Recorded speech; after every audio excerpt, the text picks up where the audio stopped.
manahipun ingkang putra ing Ndarawati ing mestinipun ingkang putra Ndarawati Mandura ing Ngamarta cumadong dawuh wonten wigatos menapa dene timbalan sowan wonten negaring Pancala paman Hanjrah ingkang Puspita rum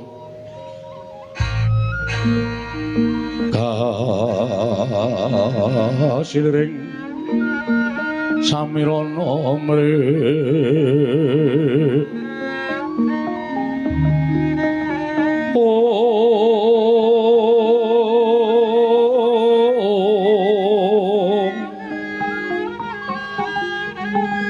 Sekar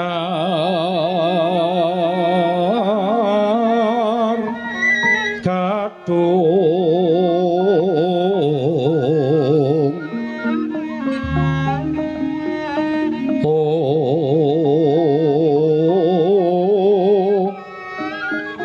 ngas kandanyo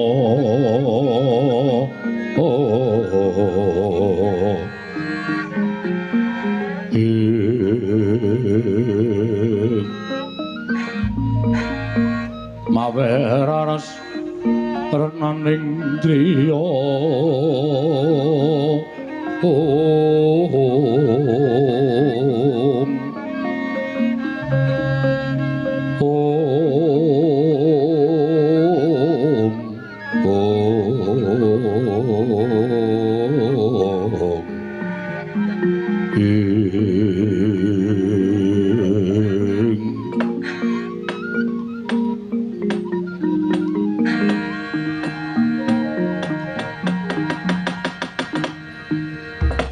jagat Dewa Bathara jagat pangestu Nggara. Nyuwun mapunten nggih. Sewu-sewu kalepatanipun tiyang sepuh diagung pangaksami, sekawit kula sampun munjuk atur ngersanipun anak kula ing Ndarawati. Bilih ingkang pamaning Mancala menika nalindring keladuk yuswa, mila mboten nama mokal menawi kula menika kathah supenipun menawi engetipun. Inggih, paman mboten dados menapa. Lah dalah. Sareng panjenengan paring dawuh netepi nawala ingkang sampun aturaken dhateng resanipun anak kula ing Ndarawati Mandura tuwin Ngamarta ingkang sekawit anggen kula mapan wonten ing Datulaya katingal peteng paningalipun ingkang paman dumadakan biar Padang Trawangan kados lumamping wanci peteng kepapak obor sastra paningalipun ingkang pamaning Pancala. Lah menika ngaten. Blaka Suta blak kutang terus terang manah kula menika bingung. Manahipun ingkang pamaning Pancala menika kodeng. Sababipun menapa paman? Sawetawis kula badhe cariyos. Monggo anggenipun badhe mitang kula menika wong tuwa digeguyu inggih nderek. Nanging jernyatanipun kelampahan wonten negaring Pancala. 7 dinten kepengker kula menika nampi sowanipun inggih menika sederek kula tunggal guru sami-sami suwita ngersanipun Sang Rama Bargawa. Inggih menika pun Kumbayana. Lho. Paman Begawan Durna sowan wonten negaring Pancala. Inggih.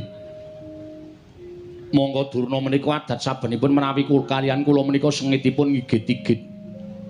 Bebasan sampun boten wonten pangapunten wonten manahipun Begawan Durna kalawan ingkang pamaning Pancala. Nanging elokipun Durna sowan menika kanthi lampah dodok kebak tata krama ora ninggal unggah-ungguh. Sareng Durna menika kula dangu piyambakipun kanthi basa tata krama. Anggenipun sowan menika badhe ngebun-bun enjang hanjejawah sonten. Lho, mangkir miyen. Bapa Begawan Durna sowan wonten negaring Pancala nedya ngebun-bun enjang hanjejawah sonten kasinggihan mekaten. Lho, lah dalah. Nyuwun pangapunten paman. Lajeng ngersanipun Bapak Durna sowan wonten negari Pancala kanthi tembung ngebun-bun enjang hanjejawah sonten menika kala wau werdinipun. Lah menika menawi kula aturaken kula menika lingsem ning nek ora kula aturke niki mengke kriwikan dadi grojogan geguyon dadi tangisan. Mergi kula ngerti watake Begawan Durna. Begawan Durna ngendikaken ngebun-bun enjang hanjejawah sonten menika badhe nglamar anak kula Wara Sri Kandi saknalika wanci ketiga ngerak kaya sinambring gelap manah kula.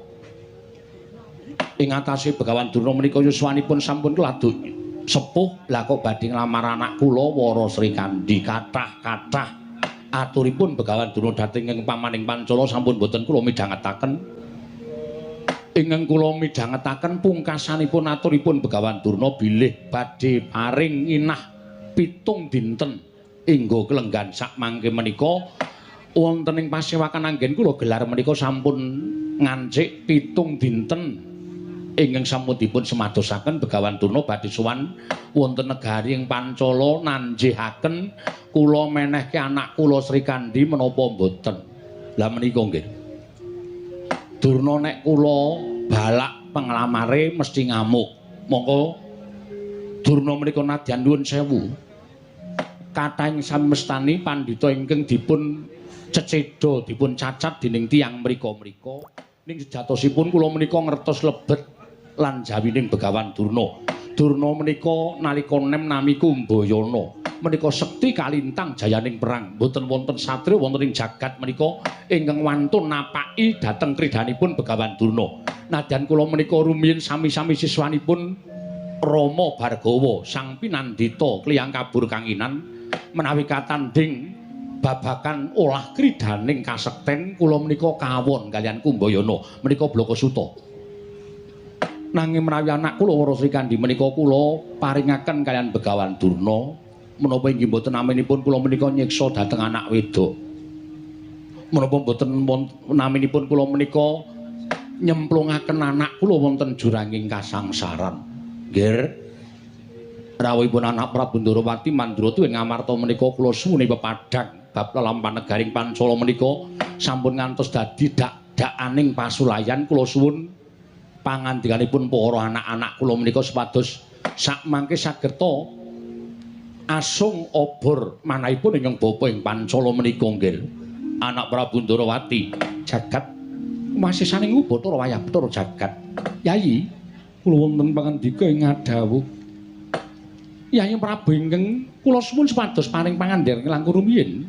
Koko Prabu kula mboten saged matur jer menika wonten purbawasisanipun Kanjeng Pamaning Pancala. Mekaten Yayi, inggih kasinggihan mekaten. Kula sumanggaken dhateng paduka pamananggenipun badhe anjenange bor dhateng kawontenanipun pun Wara Srikandhi jagat Dewa Bathara. Koko Prabu nggih. Koko Prabu badhe atur pemanggih kados pundi? Oh sik. Yen kowe nari Yayi Prabu Puntadewa sartane kowe nari karo pun Kakang supaya munjo atur ngersani paman Prabu Pancala kuwi kleru. Lho, leripun klentu neng kene neng sing luwih kewajiban tumaping Begawan Durna. Sinten Koko Prabu? Werkudara. Kok Werkudara nggadahi kewajiban tumrapipun bapa penembaning Sukalima? Kowe ngerti? Werkudara kuwi siswa kinasih bapa Begawan Durna. Mongko jagat iki wis nekseni yen to Werkudara kuwi anake Begawan Durna. Nganti Werkudara dhewe sing biyawarake mring sagung para kawula, biyawarake mring sagung para sapa wae padha ngerti yen to Werkudara kuwi anake Begawan Durna. Lah saiki nek arep nanting karo anake. Nek bapakne arep rabi, anake lanang piye? Takonono. Werkudara, nggih. Si Adi kudu duwe penemu. Yen bapakmu arep rabi Begawan Durna arep rabi karo Srikandhi. Penemumu piye? Wah, aku ora melu rembugan. Lho. Ora melu rembugan piye? Aku ora melu rembugan perkara Durna bapakku. Kosek, kowe arep muni ora melu rembugan ning kowe ora bakal selak sekolah lakon iki. Ora iso selak lire piye? Si Adi meru sowan ana ing negara Pancala. Mongko iki lerek ing rembugan Begawan Durna bakal rabi karo Wara Srikandhi. Kowe meneh ana penemu. Kowe anake Begawan Durna, kowe siswane Begawan Durna. Bapakmu arep rabi. Meneh ana penemu. Apa kira-kira wis jelek karo sing tuwa? Ngono apa piye? Wah. Yen Durna arep rabi, kuwi pribadine Durna. Ora ana perkara apa-apa karo aku. Lho kok sik. Sing tuwa arep rabi iki anake kudu sarujuk. Kira-kira kowe sarujuk apa ora? Wah, ora wae kek masulan.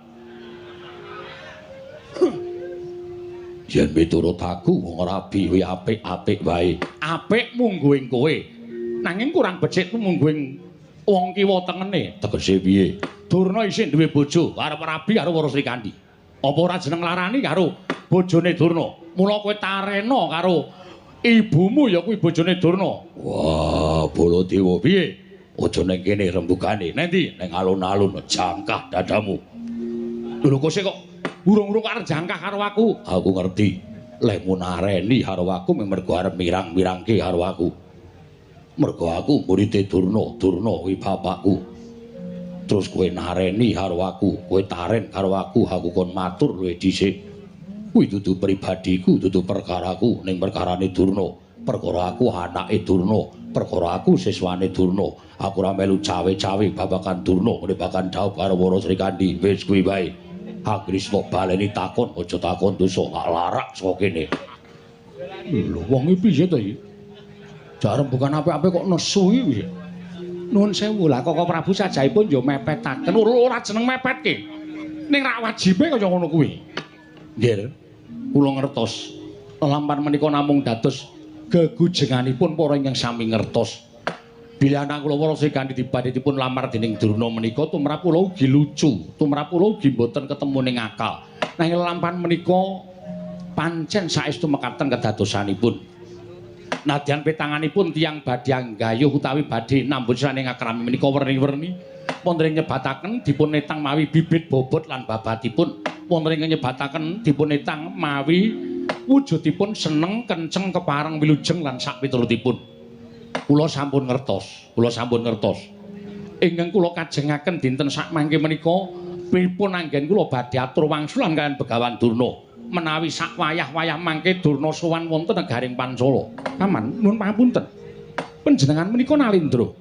Paman Prabu menika Nalindra makutaning bangsa ing Pancala. Mila bab perkawis Sabang biruning lelampahan negari, amis baci ning kawontenan kedaton negaring Pancala menika wonten asta paduka paman.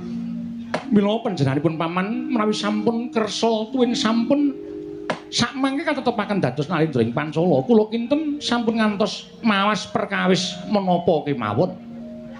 Nadyan menika perkawis sing enteng, nadyan menika perkawis sing ngawrat.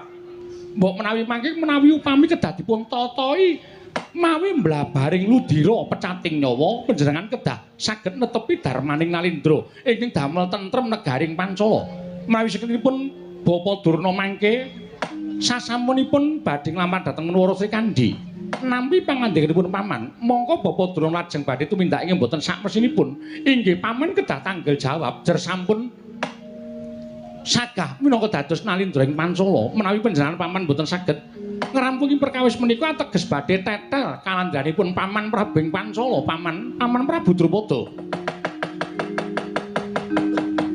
Sigra-sigra yen permana kanca sigra ngrakit nawang sesangka.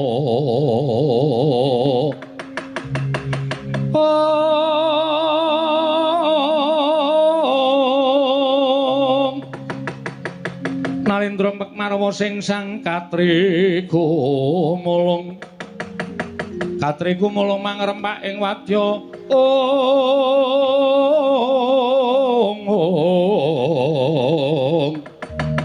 Kurda kurare kagiri-giri nanggono magawe gelarira wang-wang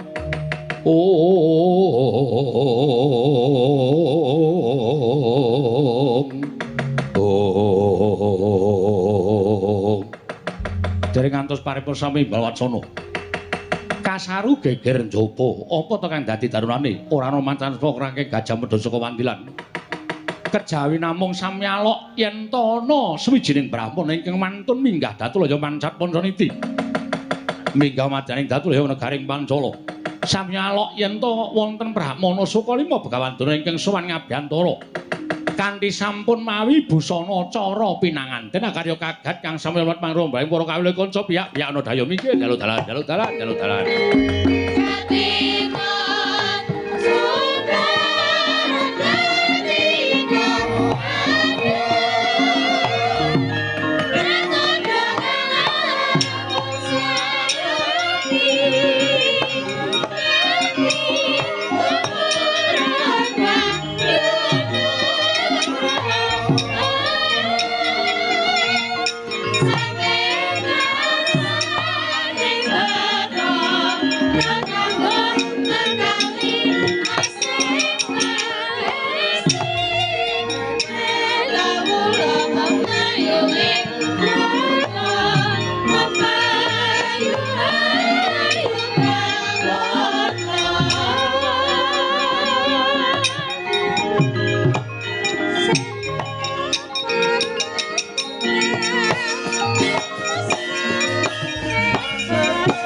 Trapsilanira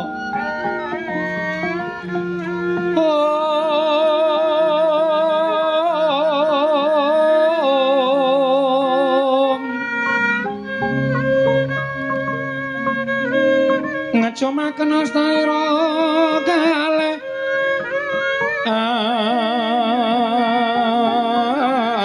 astanira kalih pisan yen ngandika magawe obranta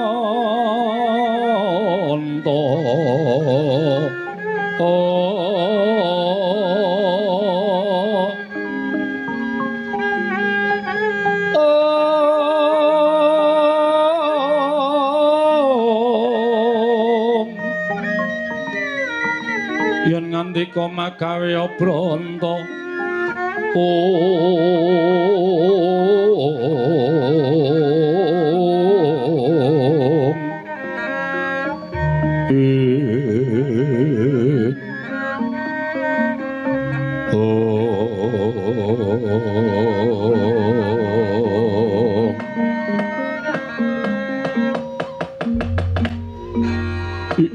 jagat Dewa Bathara ya jagat pangestu Ngara. Lho Kosi. Ana Prabu Ndarawati, kula wonten paring ngadhawuh paman menika rembutan pangling rak Begawan Durna to. Sajakipun mekaten, weladala. Kosi to. Kumbayana. Karmu ki kepiye? Lah kok dadi kowe sowan nganggo sandangan cara pinanganten nganti meh wae aku pangling. Pupuran kok dislewah ki piye? Pupuran kira ya sing apik. Lah bareng tekan kedaton aku meh wae pangling karo kowe Kumbayana. Iki Durna apa Kresna? Inggih Kang Prabu. Walah. Wah, ya iso ora jeneng mokal. Wong sing jeneng kepengin rabi ngono nek urung kelakon pancen ngibarate kaya wong bambung, wong gandrung nganti kaya wong bambung ngono kae pancen kepara nyata. Inggih, kasinggihan mekaten. Lah coba to gagasan kuwi. Nganggo cara sandangan cara pinanganten pancen wis pantes, wis apik. Ning bener ngendikane Paman Prabu Pancala, manten kok lipupuran dislewah, sing kiwa abang, sing kiwa putih ki piye? Sing kiwa abang, sing tengen putih. Lah iya. Lah kuwi karepe kepiye? Sajakipun mbok menawi menika klentu kok Prabu. Wah, lah iki nek anake lanang ngerti mesti apik iki Werkudara. Ora caturan. Werkudara, ora caturan. Wah, ngundang aku pisan kas tak larak coba. Ya wis ora. Menggar tak kandhani nek bapakmu saiki rada slewah iki lho gagasen. Gurumu pokale wis kaya ngene iki. Wah, Durna bapakku tadi kaya ngono. Paman, tumunten Katimbalana menapa wigatosipun Bapa Begawan Durna menika kok malah lenggah wonten ing ngandhap menika dos pundi? Lho la iya. Durna Begawan Kumbayana padha raja sak praptamu.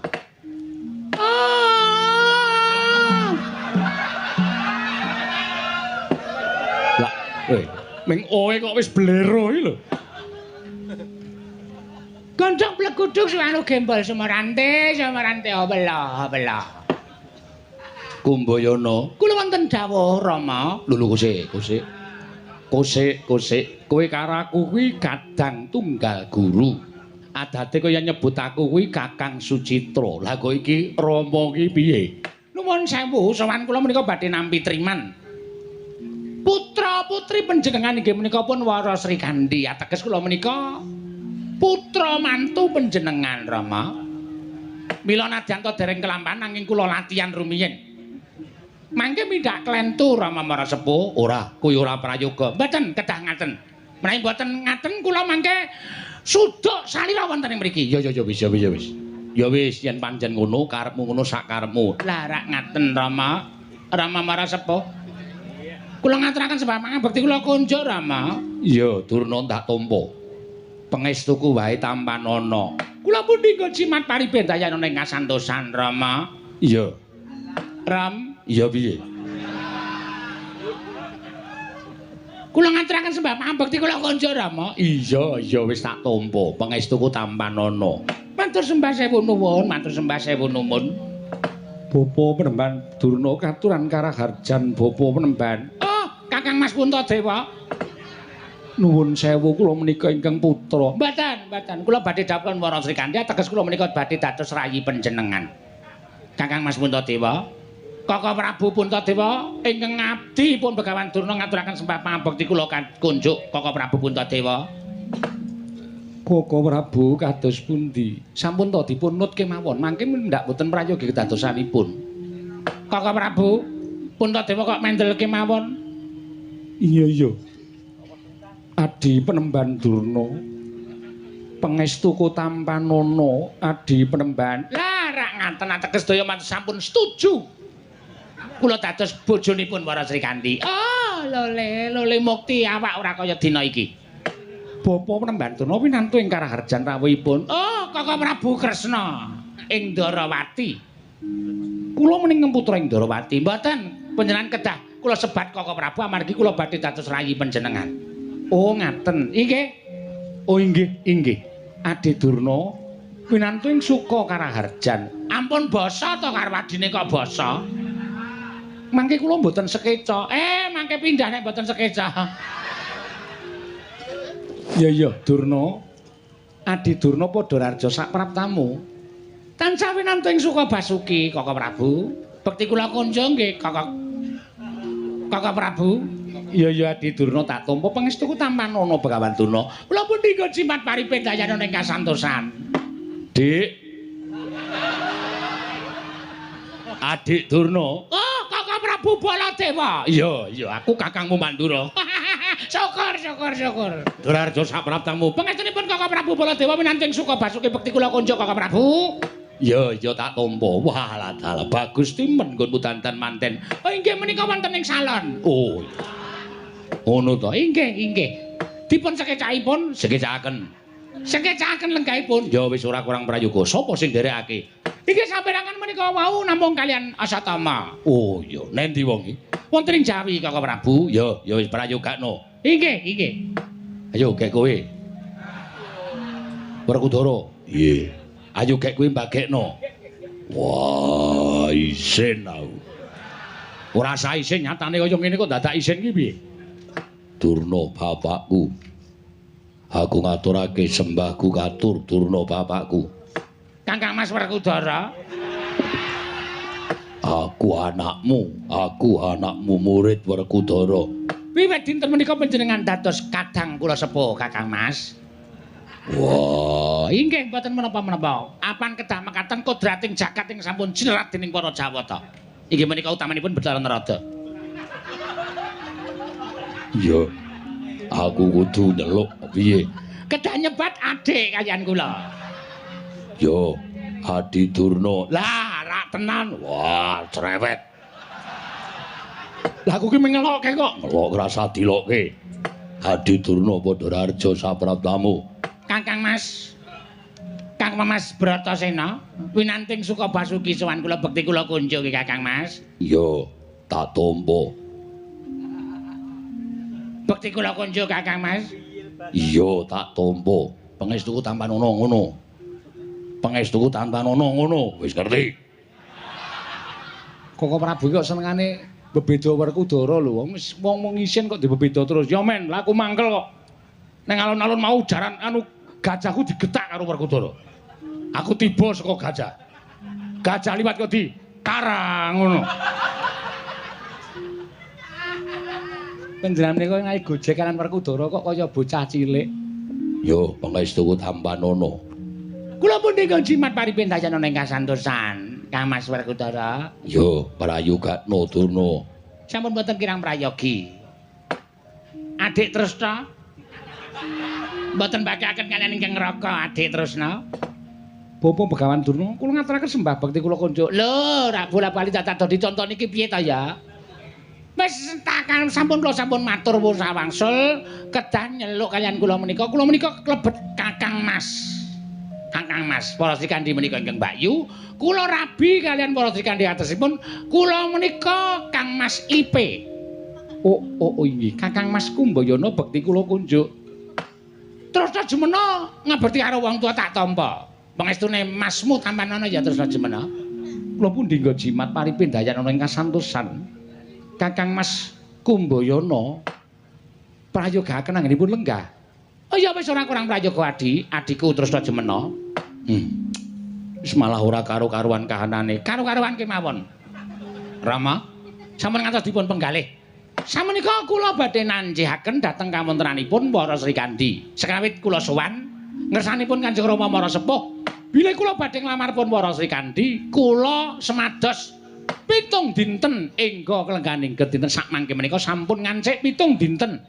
Kula nyuwun pangendikanipun Rama supados sak mangke paring dawuh para Srikandhi kaparingaken dhateng kula menapa mboyah.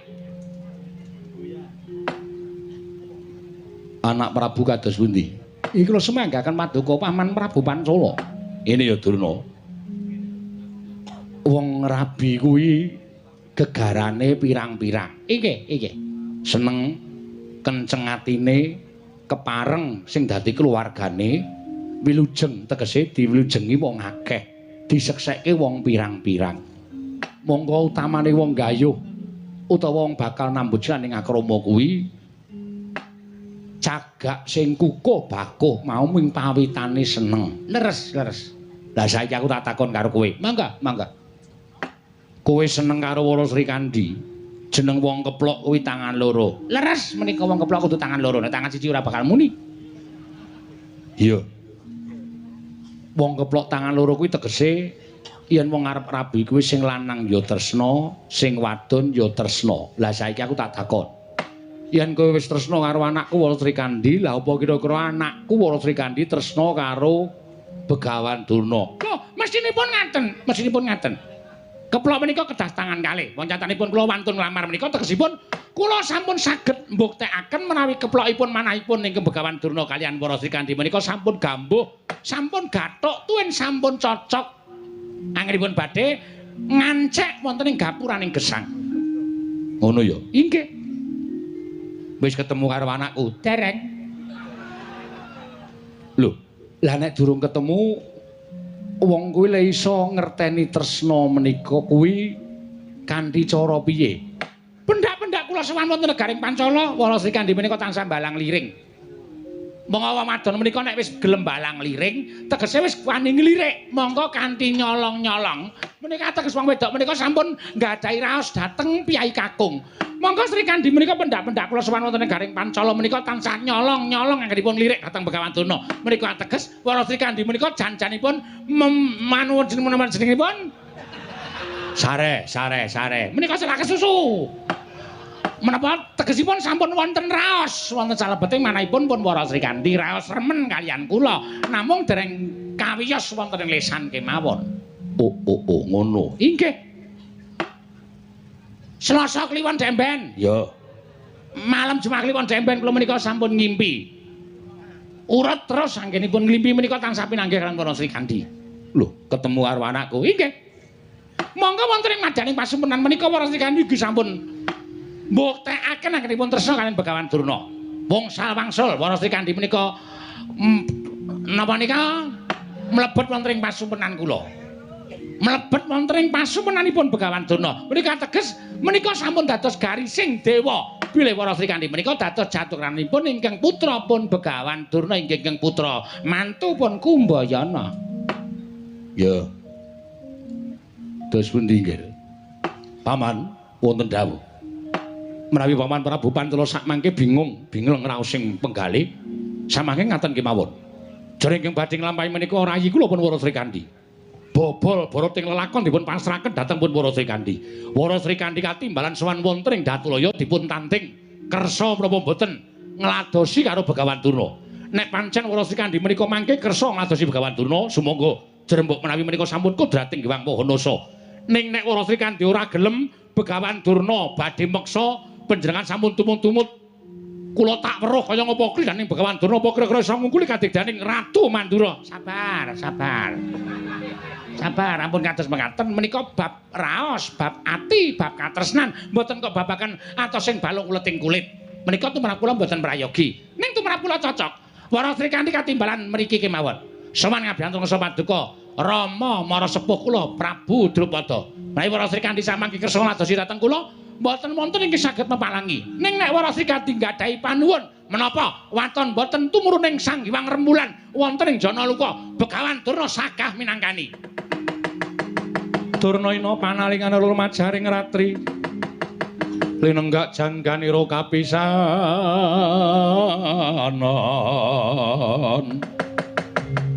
Aneng perang Bratayuda.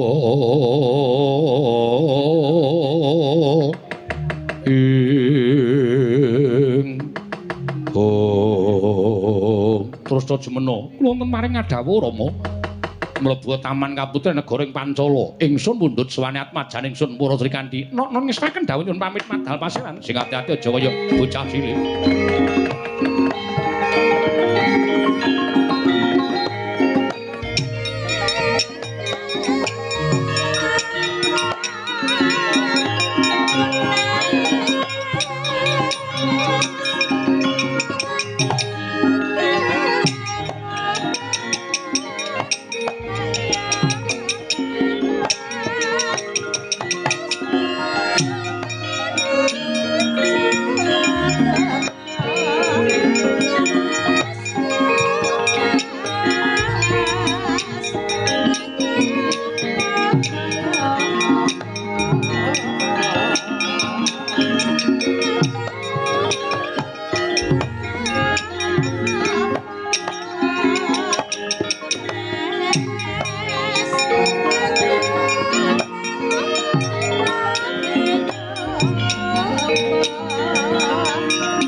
cah ayu.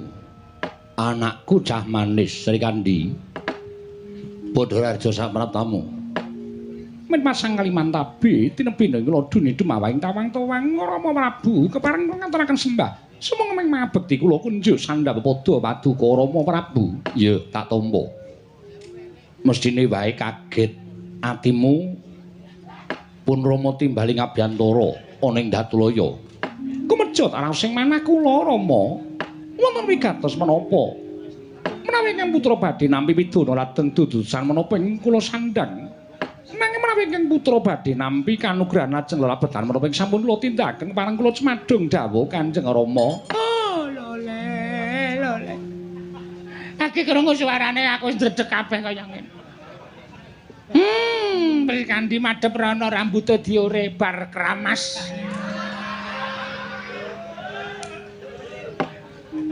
Mesti nganggo deodoran.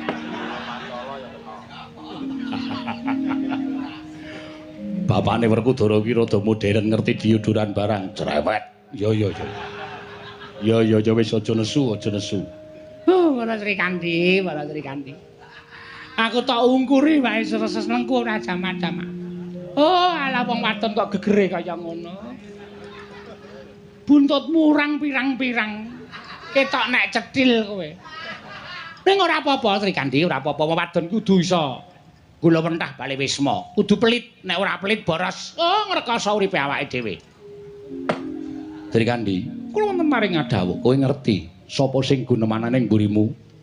Nyun mapunten, sampun boten pangling miturut swantenipun. Tuwin nuwun sewu gandhanipun.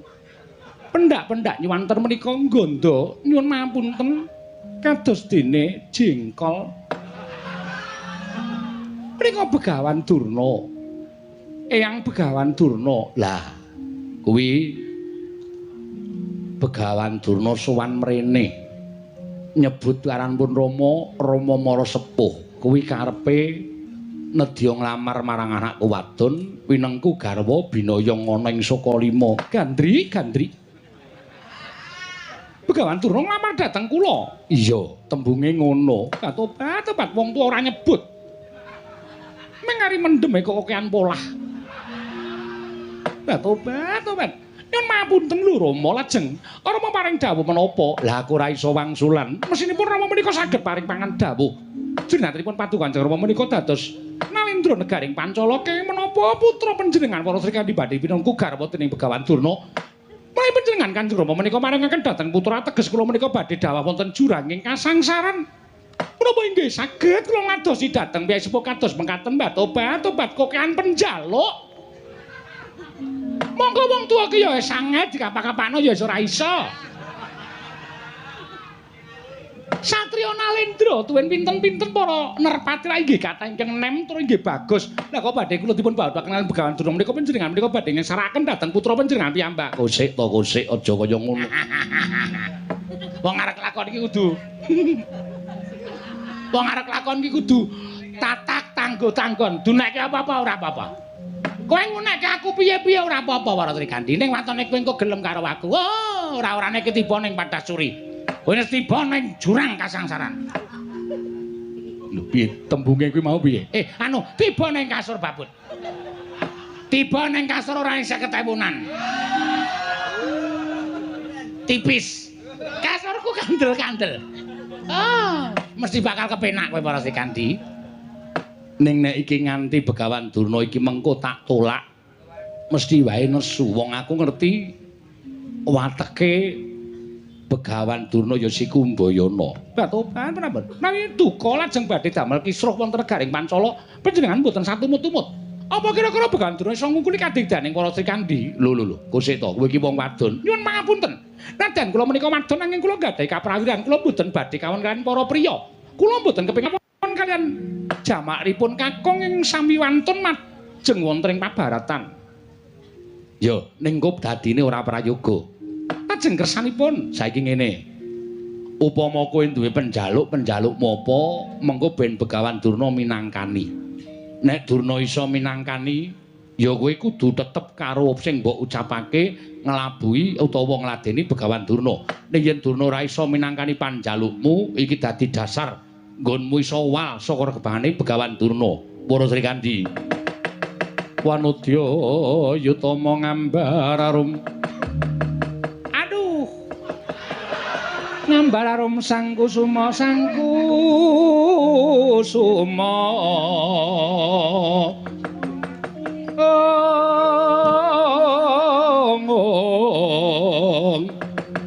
ngambar arum sang kusuma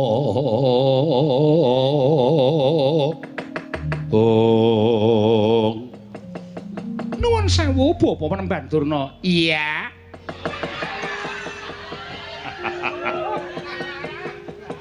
Bareng rembukan karo wong wedok kok iya. Anggepe lho. Apa para Sri Kandi piye? Waduh kowe iki ampun kaya apike kaya ngono batu-batu. Oh, wong ki nek kebacut ayu piye-piye tetep ketok ayu. Kowe omong lambemu ngisor tok geget-geget kaya ngono kowe. Aduh para Sri Kandi. Padha karo nang foto sing tak simpen nang dompetku. Pasaryane ya kaya ngono kuwi, ya mung sing nggon irung rada suwek dadi rada belang. Ning barang-barang aku weruh asline, mulya bejo kemayangan Begawan Durna iso rabi karo Sri Kandi. Piye, Dik? Nak. Kowe gelem ya? Gelem tak pek ana ing Sukalima, kowe mukti ngawibawa ning Sukalima. Nek kowe butuh negara, mengko Sukalima dijembarke. Sukalima dijembarke, dipugar, dirubuhke pertapan Sukalima, dibangun kaya dene negara. Nek kowe mung butuh negara. Kowe aja tida-tida njaluk apa para Sri Kandi? Njaluk suweng sing sagedene sak kurungan jago. Sing digawe saka inten. Kowe kandha karo aku, apa kowe njaluk wujude nyamping saka emas sing digepeng. Sing lentur iso dienggo jarikan. Ngono apa piye? Apa kowe njaluk ali-ali dreji 5 dinae ali-ali kabeh sing saka inten kabeh? Apa untumu njaluk dikawati? Amangah ora usah dadak kuwatir, mengko bakal tak paringi waton kowe ngladeni karo Begawan Durna, para Sri Kandi. Kowe ngladeni karo Begawan Durna so nek kowe meteng duwe anak dijenengke Robert. Ya, men rada modern. Utawa David. Ana? Pokoke mengko anakmu bakal tak domo-domo, anakmu bakal tak turuti apa? Satema kon minggat. Satema anak mbok tuwa kon minggat. Kon lunga karo mbokne. Wis ben. Turut kebon ya ben. Sing baku kowe mukti karo aku. Ya, kowe njaluk apa? Tobat, kula menika gumun karo panjenengan Bapak Begawan. Ing atasipun panjenengan sampun keladuk yuswa lah kok tembungipun kados mekaten. Lho, wong ki ndek gegayuhan ki entuk wae kok ora Sri Kandi entuk wae. Ora apa-apa. Kowe ngerti to, lek ku seneng karo kowe iki wis suwe. Ya mung durung iso kawiyosing pangandikaning Begawan Durna wae. Mula kowe ora ngerti sejatine atiku ki piye, pendak-pendak aku ning Sukalima aku, mulang karo cantrik-cantrikku, mulang karo siswa-siswaku, duna dungkap pamulangku, mergo aku mikir karo kowe para Sri Kandi. Kelas-kelas Sukalima kae gambare para Sri Kandi kabeh. Ora ana gambar P4 lan sak piturute ki ora ana. Gambar kabeh gambare para Sri Kandi. Mula kowe arep kandha apa njaluk apa? Arep njaluk apa? Njaluk jarik? Heeh.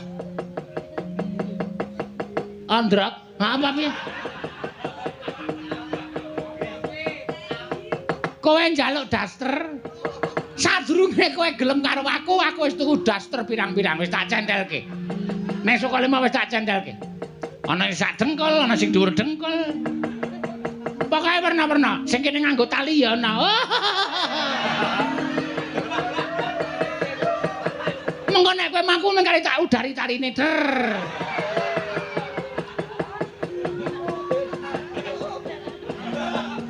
Aku ki ratu ora arep guyu ning kok tembunge kok aneh-aneh. Ana anak ratu kok digone daster gundule atos. Nyuwun sewu Rama Marasepun, nyuwun sewu Rama Marasepun. Menika namung intermezzo kemawon. Ya wis sakarepmu. Nuwun sewu Penemban Durna. Kula mboten badhe nyuwun menapa-menapa, kula mboten badhe nyuwun pepanggil ruba. Menapa-menapa wujudipun Prabu ya Brana Picis menika babar pisan mboten ternyatipun tumrap kula. Derajat pangkat tuwin bondo donya menika namung sampiran. Menika mboten badhe langgeng. Bener kowe, pinter kowe. Terus kowe njaluk apa? Kowe arep gawe cangkrian apa piye? Durna ki pendhita pinter, nek ming mbok cangkrimi apa-apa ora bakal aku iso. Ora iso wangsulan karo kowe. Mesti iso tak wangsuli kabeh. Mboten babakan cangkriman. Namung nuwun sewu, kawontenan kula menika nedeng mboten sekeca. Lho, atimu sedih? Inggih. Sedih perkara apa Patri Kandi? Sontek apa piye ya? Sedih menika mboten saged dipun sontekaken. Heeh. Ya engko sontek dhewe. Werkudara mbok ya tok conto iki omong jrewet. Wah, kupingku wis tanai kapuk. Aku wis ora ngrungokke kahanan iki. Wah, iki apik lho Werkudara, ya ben. Wah, metu njaba. Ora. Njero metu njaba sak menahe dhewe. Negari Pancala menika nedeng sisa amargi kawontenanipun Taman Mairakaca ingkang bubras langkrah dipun bubrah dening Prabu Jungkung Martyada nalika semanten. Menawi Panembandara saged dandosi Taman Mairakaca enjing dipun dadosi sonten pulih kaya wingi mboten wonten ron setunggal kemawon ingkang gogrok. Menika kula saged dipun mangku garwa dening Begawan Durna nanging menawi mboten saged dandosi Taman Mairakaca Taunana Windanana kula mboten badhe saged dipun wengku garwa dening Pandhita ing Sukalima Penemban. Jaja muntap lir kretap duka yayasinipe netra kocak ngundarandir. Oh lole kentos walu gembor manyar-manyar duk ning dungkul. Wana dadi alas-alas dadi wana. Wana Sri Kandi kowe aja ngias karo Begawan Durna. Kowe aja ngece karo Begawan Durna, kowe aja ngilani karo Begawan Durna. Apa mbok anggap Begawan Durna ki wong loro saudan telu saurupan? Apa mbok anggap Begawan Durna ki pendhita cepete ngono apa piye? Nek ming kuwi perkarane nggonmu njaluk supaya dadi syarat kowe iso winengku garwa dening Begawan Durna ing Sukalima. Oh iya, kowe nantang karo aku. Kowe nganake sayembara. Nyuwun pangapunten Rama Marsepa kepareng kula badhe medal jawi nang rumiyin sanggrah wonten tapel wates negaring Pancala. Wigatine apa Durna? Kula badhe semedi manardining kula badhe tapa Brata. Menawi piyantuk penganing dewa kula badhe ndantosi Taman Mairakaca. Mboten lega rasaning manah kula. Menawi ingkang putra mboten dawah wonten pepangkonipun ingkang putra mantu inggih menika pun Begawan Durna Rama Marsepa. Kula nyuwun pamit mandhap pasilan. Ya Durna sing ati-ati aja kaya bocah cilik.